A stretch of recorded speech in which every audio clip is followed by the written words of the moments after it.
Sa Instagram ibinahagi ni Doug Kramer kung paano niya asarin ang anak niyang si Scarlett.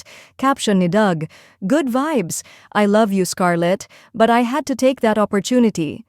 Makikitang tinulak ng paa niya si Scarlett sa pool, natawa naman dito si Gavin, pati sa comment section ay tawang-tawa rin ang followers nila.